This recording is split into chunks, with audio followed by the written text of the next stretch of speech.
I want you to hit me as hard as you can.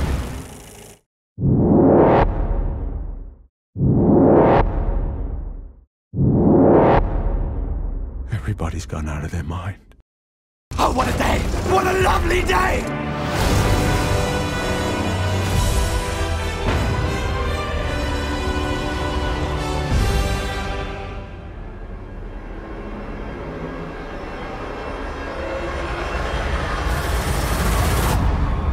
Hey everybody, Chris Bumbray here again from JoeBlow.com. The summer movie season is upon us, and one of the most anticipated movies of the season has to be Mad Max Fury Road.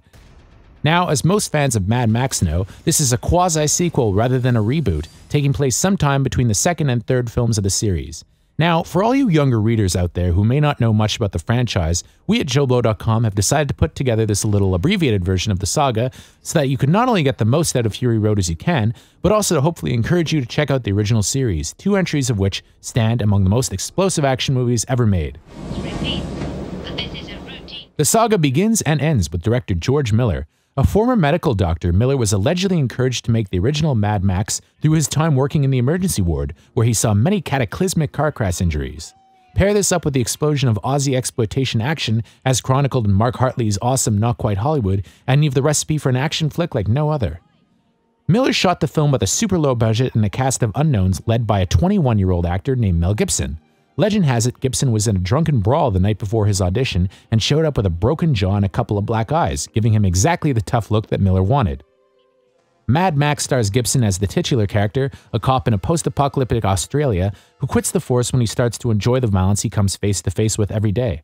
Something that's interesting about the Mad Max movies is that as the series goes on, the apocalyptic wasteland becomes more grim. In the first film, Australia still looks relatively civilized, although as it goes on, it becomes far worse. Towards the end, Max's wife and baby are run down by a gang led by the villainous toe cutter played by actor Hughes Keys Byrne, who also plays the baddie in Fury Road. Max, who had been trying to stay civilized, goes over the edge, steals his former police vehicle, the classic Interceptor, and systematically slaughters the entire gang, sadistically leaving the group's mascot, Johnny the Boy, chained up to a fuel leak, leaving him a hacksaw. The chain in those handcuffs is high tensile steel. It'll take you 10 minutes to hack through it with this. Now, if you're lucky, you can hack through your ankle in 5 minutes. Go. As big a hit as Mad Max was in Australia, Europe, and Asia, in the US the film is consigned mostly to drive-ins, where, to add insult to injury, all the Aussie actors were dubbed by Americans, even Mel Gibson.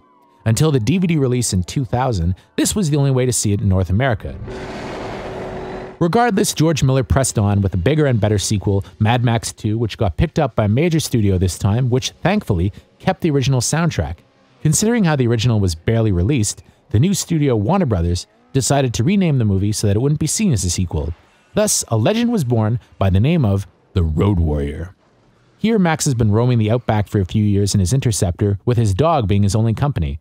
One of the cool things about the Mad Max movies is how Miller, being an ex-doctor, carries over Max's injuries to each movie. In Road Warrior, he walks with a brace on his leg, having been shot in the knee in the last film, and is still wearing his old police jacket with one of the sleeves cut off. In The Road Warrior, the family man Max is gone, replaced by the sadistic automaton of the first film's climax. After encountering a group of survivors transporting one of the last remaining sources of petrol, Max is humanized slightly, specifically through his relationship with the feral kid, who is his sidekick for some of the movie. Max tries to stay out of the Pilgrims' War with a gang of nomads led by the Humongous, but when they attack him and kill his dog, Max once again goes mad. The film ends in a badass chase that ranks as one of the greatest action sequences ever put to film. In the end, Max saves the Pilgrims, who've been transporting nothing but sand all along, and regains his humanity, even though in the end he remains to roam Australia's wastelands alone. The Road Warrior was a smash hit in 1982 and turned Mel Gibson into a megastar and heartthrob overnight. It launched a whole slew of terrible Italian knockoffs and was even somewhat remade and copied by Kevin Costner's Waterworld. Naturally, there would be a sequel, and Warner Brothers pulled out all the stops with a mega-budget Mad Max Beyond Thunderdome.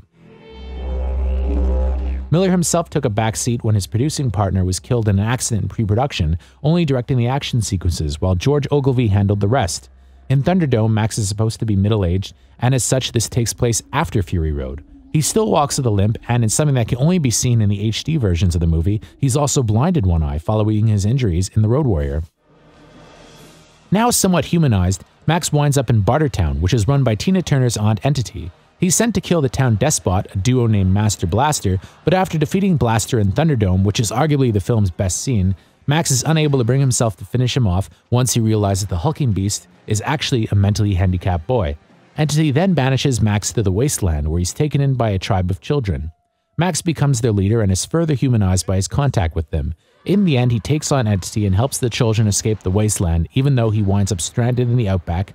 While Entity spares his life, Max winds up alone once again, a bittersweet end for the character.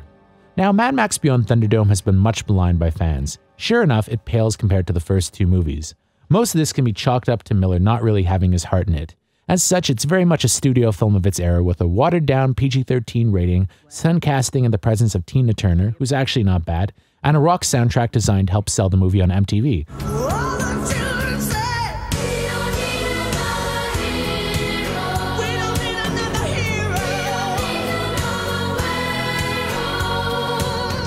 Funny enough, Tina Turner's We Don't Need Another Hero was actually a bigger hit than the film itself. Of all of them, it's the most dated, but it's also fun and all the action sequences are pretty great.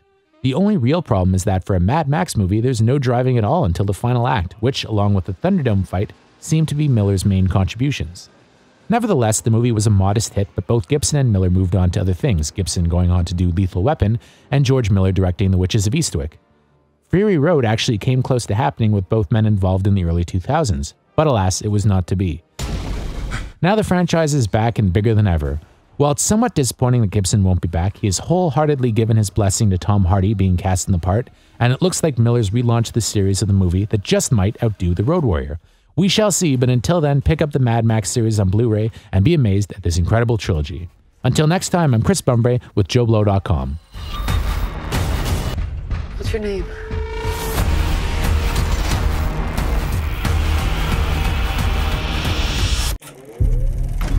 I want you to hit me as hard as you can.